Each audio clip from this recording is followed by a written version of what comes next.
বাঙালি জাতির গৌরবময় দিন মহান বিজয় দিবস উপলক্ষে বিশাল বিজয় র্যালি করেছে চট্টগ্রাম মহানগর ইপিজেড থানা বিএনপি।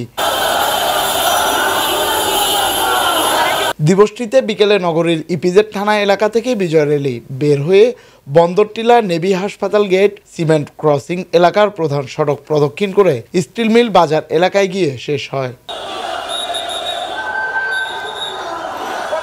এর আগে বিজয় র্যালিতে অংশ নিতে ইপিজেড থানা ও ৩৯ নং ওয়ার্ড বিএনপি, যুবদল, ছাত্রদল, স্বেচ্ছাসেবক দল ও তাঁতি দল সহ অঙ্গ ও সহযোগী সংগঠনের নেতাকর্মীরা মিছিল নিয়ে স্লোগানে সমবেত হন। বিজয় র্যালিতে নগর বিএনপির সদস্য সাবেক কাউন্সিলর সরফরাজ কাদের রাসেলের সভাপতিত্বে প্রধান অতিথি হিসেবে উপস্থিত ছিলেন বিএনপির আন্তর্জাতিক উপকমিটির সদস্য ইসরাফিল খসরু। এছাড়াও আরও উপস্থিত ছিলেন ৩৯ নং ওয়ার্ড বিএনপির সাবেক সভাপতি আশরাফ উদ্দিন, সাবেক যুগ্ম সম্পাদক মিজানুর রহমান পারুল, ইপিজেড থানা বিএনপি সাবেক সিনিয়র যুগ্ম সম্পাদক জাবেদ আনসারি, সাবেক সহসভাপতি মোহাম্মদ শাহজাহান, ৩৯ নং ওয়ার্ড বিএনপি সাবেক সাধারণ সম্পাদক মুজিবুর রহমান ও সাবেক নগর বিএনপি নেতা নুরুজ্জামান মাহবুব এলাহি। পরে র্যালি শেষে সংক্ষিপ্ত বক্তব্য রাখেন বিএনপির আন্তর্জাতিক উপকমিটির সদস্য ইসরাফিল খসরু।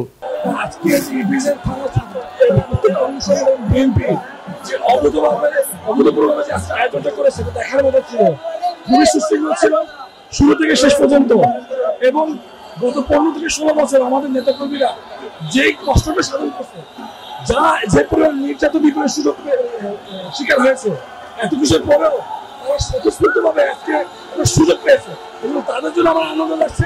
বিএনপির সকল নেতাকর্মীরা এবং বাংলাদেশের জনগণকে আনন্দ লাগছে, তারা আজকে সুযোগটি ওপেনলি ফ্রিলি উদযাপন করতে পারছে। আমরা কোনো অনুপ্রবেশকারীকে কোনো সুযোগ দিব না এবং যারা অনুপ্রবেশ করেছে তাদেরকে শনাক্ত করা হচ্ছে, তাদেরকে কিন্তু দলে কিন্তু আমরা সুযোগ দেবো না। সুযোগ পাবে আমাদের একই নেতাকর্মীরা যারা 15 থেকে 16 বছর জেল, জুলুম এবং হামলার শিকার হয়েছে, তারা এখানে সুযোগ পাবে আমাদের দলে এবং তারাই দল নেতৃত্ব দেবে ইনশাআল্লাহ।